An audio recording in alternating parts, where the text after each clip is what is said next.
अस्सलाम वालेकुम, my name is Maria Parveen and welcome to my YouTube channel. So आज की इस वीडियो में हम MTH501 के इंपॉर्टेंट टॉपिक्स को देखेंगे एंड ये वीडियो थोड़ी शॉर्ट बनाने वाली हूँ। मैं बहुत डिटेल से डिस्कस नहीं करूँगी, बट जो इंपॉर्टेंट टॉपिक्स हैं एटलीस्ट वो आपसे जो है वो थोड़ा बहुत ज़रूर डिस्कस करूँगी। ठीक है, तो जल्दी से जो है वो स्टार्ट कर लेते हैं। फर्स्ट हमारे पास जो है जो इंपॉर्टेंट टॉपिक मुझे लगता है वो क्या है, फैक्टराइजेशन का। ठीक है, लोअर या अपर फैक्टराइजेशन है। अब इसमें फर्स्ट उसकी डेफिनेशन आप देख लें, लोअर अपर फैक्टराइजेशन क्या होती है। तो इसकी आपने डेफिनेशन याद कर लेनी है, ये एमसीक्यूज के लिहाज से इंपॉर्टेंट है। ये क्या है कि lower upper factorisation is the matrix decomposition which writes a matrix as a product of the lower triangle and upper triangle.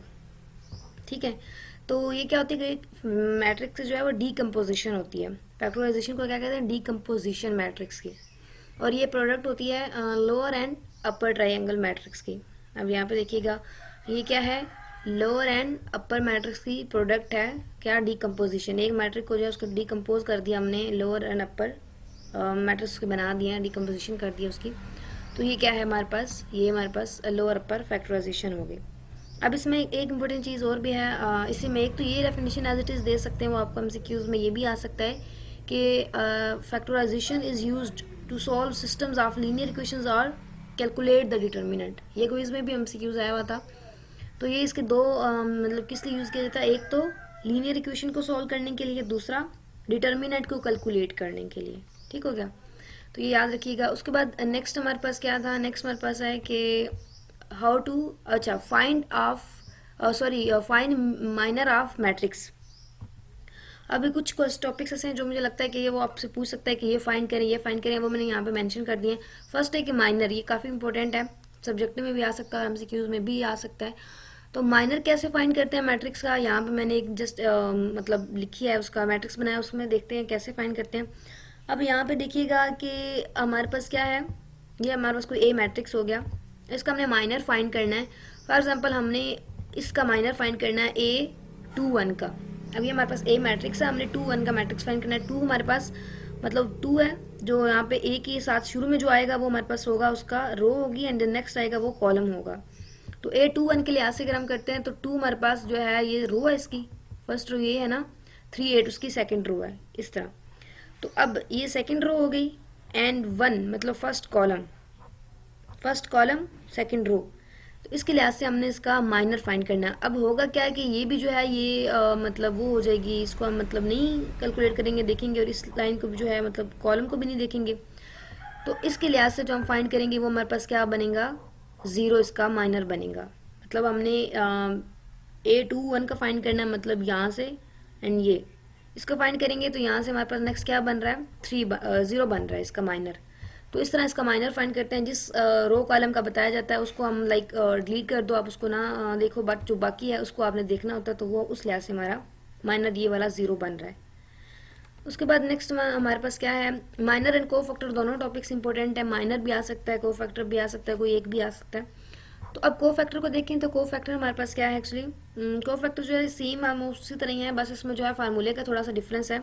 इसमें फार्मूला इसका याद रखिएगा, इसमें क्या है कि CIJ is equal to -1 into I plus J M I J. M हमारे पास क्या माइनर है उसका, -1, आई जे हमारे पास रो कॉलम है। यहाँ पे देखिएगा कि ये उसने हमें एग्जांपल दे दिया, इसमें उसने कहा है कि C12 फाइंड करें। मैंने आपको बताया था शुरू में जो फर्स्ट आ रहा है वो हमारे पास रो है, सेकंड हमारे पास कॉलम है। तो अब जो 1 है ये हमारे पास क्या होगी, मतलब उसका रो हो गई। ठीक है, फर्स्ट रो, एंड 2 उसने बोल दिया मतलब सेकंड कॉलम। ठीक है, ये 2 3 1 ये हमारे पास उसकी रो है और ये कॉलम है। तो इसको हमने कर दिया, मतलब इसको हमने नहीं देखना, इसको हमने वो कर दिया, निगलेक्ट कर दिया। अब नेक्स्ट जो हमने देखना है वो क्या है, अब ये भी चला गया, ये भी चला गया, पीछे क्या रह गया, 1 2 एंड इधर से 0 5 ये रह गया। तो इसको हम यहाँ पे लिख लेंगे, इसका हमने इसको वो कर लेना है। ठीक है, इसका, और उसके बाद हमने करना क्या है, इसका डिटर्मिनेंट लेके अंदर क्या लिखना है, -1 मतलब जो उसका फार्मूला है -1। अब आई हमारे पास उसकी जो है रो कौन सी थी, फर्स्ट थी, एंड जे हमारे पास कॉलम उसका कौन सा था, उसके पास हमारे पास सेकंड कॉलम था, ये वाला उसने दिया है, मतलब ये 1 2। तो 1 2 को यहाँ पे ऐड कर देंगे, 1 + 2, एंड एम मतलब उसका जो है वो माइनर, एंड देन आई जे। अब यहाँ पे क्या है कि -1 हमारे पास वो आ गया, उसका फार्मूले के अकॉर्डिंग 1 2 भी जो है आई जे आ गया, एंड यहाँ पे हमने उसका माइनर जो फाइंड करना है, जो जिस तरह मैंने आपको पहले बताया है कि माइनर फाइंड करना है तो जिस मतलब रो कॉलम का मेंशन किया गया उसको आपने निगलेक्ट कर देना, बाकियों को आपने देख लेना। उसके लिहाज से हमने इसको सॉल्व किया। 5 1 5 2 को 0 से करें तो 0 हो जाता है, तो 5 माइनस 0 मतलब 5 आ गया। एंड ये माइनस जो है ये वाला माइनस है। इसको देखिए अब हमारे पास क्या बन रहा है, 1 प्लस 3 है 2 है, 3 बन जाएगा ना। तो अब -3 1 का जो है वो 3 अगर हम करें तो वो सेम वही वैल्यू आती है। इवन में हो तो माइनस प्लस में चेंज हो जाता है, ये -1 है तो ये +1 हो जाएगा। लेकिन अगर ऊपर वैल्यू जो है इसको ऐड करें तो ये और नंबर बन रहा है 2 + 1 3, तो मतलब यहाँ पे माइनस ही रहेगा, ये चेंज नहीं होगा। तो इसको हम कैलकुलेट करेंगे तो -5। इस तरह आपने जो है माइनर और को फैक्टर को फाइंड करना है। इसका फार्मूला लाजमी याद रखिएगा, ये आ जाता है पेपर में, इंपॉर्टेंट है। उसके बाद नेक्स्ट हमारे पास है इन्वर्स ऑफ अ मैट्रिक्स। अब मैट्रिक्स का इन्वर्स फाइंड करें तो इन्वर्स का फार्मूला सबसे पहले मैंने यहाँ पे मेंशन किया हुआ, ये क्या है, A inverse is equal to 1/a determinant and adjoint A. ठीक है, अब यहाँ पे आपने क्या करना है, इसका इस ये आपको मैट्रिक्स ए दिया गया होगा, उसका आपने अब हमारे पास फार्मूला आपको आना चाहिए, फार्मूला आता होगा तो आप इन्वर्स जो है वो इजीली फाइंड कर सकते हैं।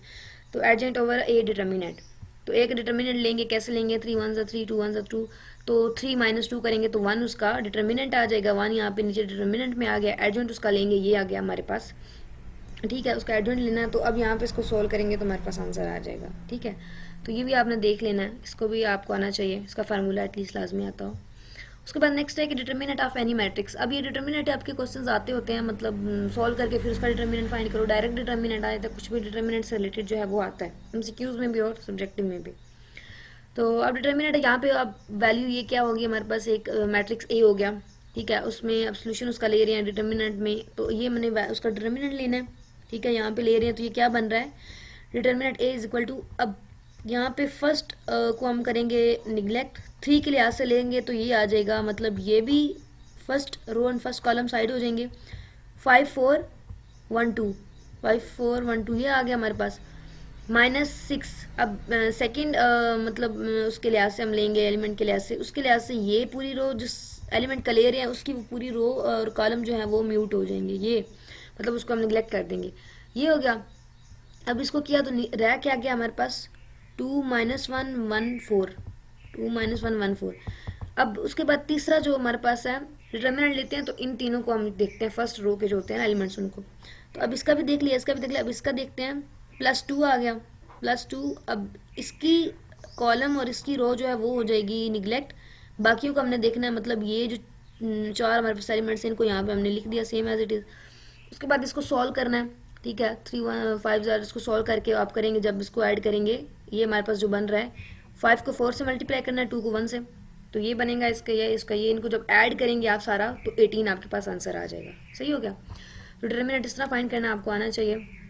उसके बाद नेक्स्ट हमारे पास क्या है, area and volume of parallelogram. ठीक है, इसका आपने यहाँ पे थ्योरम देख लेते हैं। अब उसने कहा है कि अगर 2 to 2 मैट्रिक्स है, मतलब 4 उसमें एलिमेंट्स हैं, तो क्या करेगा कि एरिया जो है हम डिटरमाइन करेंगे कैसे, उसका एरिया जो है वो हमारे पास ए का डिटर्मिनेंट होगा। ठीक है, डिटरमाइन बाय द मतलब उसका डिटर्मिनेंट लेंगे। ठीक है, उसके बाद 3 3 कॉलम अगर मैट्रिक्स आता है तो हम क्या करेंगे, वॉल्यूम फाइंड करेंगे, और वो किस तरह होगा, मतलब एक डिटर्मिनेंट वही लेंगे, लेकिन अगर 2 2 है तो याद रखें कि एरिया होगा, अगर 3 3 है तो वो वॉल्यूम होगा उसका। और ये वाला भी इंपॉर्टेंट है, इसमें से भी कुछ ना कुछ आ सकता है, तो देख लीजिएगा, मुझे लगता है ये इंपॉर्टेंट है। उसके बाद नेक्स्ट क्या है, non trivial and non trivial जो है सोल्यूशंस। तो ट्रिवल नॉन ट्राइवल जो सोल्यूशंस हैं इनका काफ़ी इंपॉर्टेंट है और सिंगुलर नॉन सिंगुलर ये ऑलमोस्ट मिलते जुलते टॉपिक्स हैं, और इन्वर्टिबल नॉन इन्वर्टिबल। ठीक है, तो ये आपने देख लेने हैं यहाँ पे। अब यहाँ पे देखिए ना, उसने कहा है कि नॉन सिंगुलर कब होता है, जब A is not equal to 0, A 0 के इक्वल नहीं आता। अब यहाँ पे इक्वल टू 0 आ गया, मतलब ये क्या है, ये सिंगुलर है। इक्वल टू 0 है मतलब सिंगुलर है, नॉट इक्वल टू 0 है मतलब नॉन सिंगुलर है। अगर नॉन सिंगुलर हो तो ये इन्वर्टिबल होता है, ये भी याद रखिएगा। इन्वर्टिबल जब नॉन सिंगुलर होगा मतलब 0 के इक्वल नहीं होगा, और जब होगा तो सिंगुलर होगा, तो ये आपने याद रखना है। और इसी के लिहाज से जो है वो ट्रिवियल नॉन ट्रिवियल भी देखते हैं। आगे नेक्स्ट हमारे पास क्या है, इंडिपेंडेंट एंड डिपेंडेंट मैट्रिक्स। तो अब जो ट्रिवियल सोल्यूशन है उसको क्या कहते हैं, लीनियरली इंडिपेंडेंट। याद रखिएगा, ये भी एमसीक्यूज में आ सकता है और सॉल्व करने का भी कह सकता है, इसको सॉल्व करें। तो ट्रिवियल सोल्यूशन जो है वो लीनियरली इंडिपेंडेंट होता है, और नॉन ट्रिवियल जो होता है वो डिपेंडेंट सोल्यूशन होता है। ये इंडिपेंडेंट और डिपेंडेंट का कॉन्सेप्ट काफ़ी इंपॉर्टेंट है मैट्रिक्स में, तो ये भी पेपर में आ सकता है। उसके बाद ग्रामर्स रूल दिया गया है इसका। मैंने यहाँ पे इसके एक एग्जांपल जो आपका हैंडआउट से लिया है वो है क्या है कि हमने इसको पहले सॉल्व किस तरह करना है। सॉल्व हमने करना है ए एक्स इक्वल टू बी। अब जो हमारे पास इसका वो है, क्या इसको कहते हैं, फार्मूला है, वो क्या होगा, डिटर्मिनेंट लेंगे ए की, ए का इंटू बी एंड डिटर्मिनेंट ए। अब पहले हमने ए एक्स इक्वल टू बी है, तो मतलब ए को बी के लिए ऐसे सॉल्व करना होता है, और उसके बाद सिर्फ जस्ट ए का हमने जो है वो डिटर्मिनेंट लेना है। तो यहाँ पे जैसे देखें आप, क्या है कि ये जस्ट हमारे पास ए है, इसको हम मतलब ये ए है, ये हमारे पास एक्स की वैल्यूज़ बना दी है, मतलब इसको वो कर दिया है, ये जो इक्वेशन दी गई थी हमें, इसको हमने मैट्रिक्स फॉर्म में कन्वर्ट किया है। ये हमारे पास ए हो गया, ये एक्स हो गया, ये B, A X is equal to B, A X equal to B, ये हो गया। अब यहाँ पे ए का डिटर्मिनेंट लिया, वही सेम, 4 3 × 12 5 2 × 10, तो ये माइनस माइनस प्लस हो जाएंगे, तो ये वो गए माइनस, तो ये 2 आएगा आंसर। उसके बाद ए बी का डिटर्मिनेंट, मतलब ये वाला हमने कर लिया, इसको सॉल्व कर रहे हैं ए बी को। तो ए बी जो है ये हमारे पास, पहले इसको बना देते हैं ए बी है क्या, मतलब कैसे बनेगा। तो ए हमारे पास ये है, बी हमारे पास यहाँ पे आ जाएगा, मतलब ए बी में जो है ना फर्स्ट, अब ए बी जो है यहाँ पे 1 लिखा हुआ है, ठीक है, ये 1 मतलब 1 फिर 2, उसको फर्दर सॉल्व करेंगे। तो अब 1 के लिहाज से कर रहे हैं ए 1, तो यहाँ पे 1 के लिहाज से बी की वैल्यू ये है ना, बी की वैल्यू ये बनाई है ना 6 8, तो 6 8 यहाँ पे आ जाएगा, सॉरी यहाँ पे आ जाएगा, 1 की जगह पे आएगा, और बाकी ए की वैल्यू जो है वो एज इट इज़ रहेगी। मतलब देखें ना 6 8 जो कि बी की वैल्यू है 1 की जगह पे आ गई, मतलब एक 1 ले रहे हैं ना, और बाकी मैट्रिक्स जो है 2 4 वो उसका एज इट इज़ आ गया। ये हमारा उसका बन गया A1। A2 की बात करें तो क्या होगा, अब आपको सही समझ आ जाएगी। A2 अब बी को जो है वो 2 पे लेके आना है, मतलब सेकंड पे, तो यहाँ पे 6 8 बन गया, और इधर वो ए का जो था मैट्रिक्स उसकी फर्स्ट कॉलम जो है वो इधर आ गया। तो इस तरह ए वन बी और A2 बी को फाइंड कर लेते हैं। उसके बाद क्या करना है कि अब इनका डिटर्मिनेंट ले लेंगे, x1 के लिहाज से इसका डिटर्मिनेंट ले लेंगे, 1 का x2 के लिहाज से दूसरे का डिटर्मिनेंट ले लेंगे, और ये हमारा सॉल्व हो जाएगा। ठीक हो गया। उसके बाद हमारे पास है गैस रेडियल मेथड। यहाँ पे इसमें क्या है, इसकी फर्स्ट तो आप ये देख लें कि जैकोबी मेथड में क्या होता है कि डायगोनल एंट्रीज होती हैं वो must be non zero in order for M to be invertible, ये नॉन जीरो होनी चाहिए जैकोबी में। और दूसरा इसमें यहाँ पे उसने क्या दिया गया, लोअर अपर की जो है वो दे दिया है, यहाँ पे उसने लोअर ट्राइंगल दिया है कि 0 0 आ जाएंगे, ठीक है, लोअर यहाँ पे उसकी वैल्यूज़ आ जाएंगी। तो ये हमारे पास जो है इसको आपने वो देख लेना, इसमें इटरेशंस वगैरह अप्लाई की जाती हैं, उसको मैट्रिक्स फॉर्म में कन्वर्ट करके उसका वो जो है इटरेशन उस पर अप्लाई करते हैं। और ये आप जो है हैंड आउट से इसका देख लीजिएगा, जो भी मेथड, और इन दोनों मेथड्स को जो है सॉल्व कर लीजिएगा। तो ये भी इजी है, इतना डिफिकल्ट नहीं है, और ऑलमोस्ट सारे टॉपिक्स इजी हैं, अगर आप बस थोड़ा सा फोकस करते हैं तो ये हो जाएंगे। एंड आई होप कि ये टॉपिक्स जो हैं ये आपके लिए हेल्पफुल रहेंगे, एंड इंशाल्लाह आपके पेपर में भी आएंगे। और वीडियो अच्छी लगी तो प्लीज़ वीडियो को लाइक कीजिएगा, फ्रेंड्स से शेयर कीजिएगा, चैनल पर नहीं हो तो चैनल को सब्सक्राइब कीजिएगा। Thank you so much for watching my video. अल्लाह हाफिज़।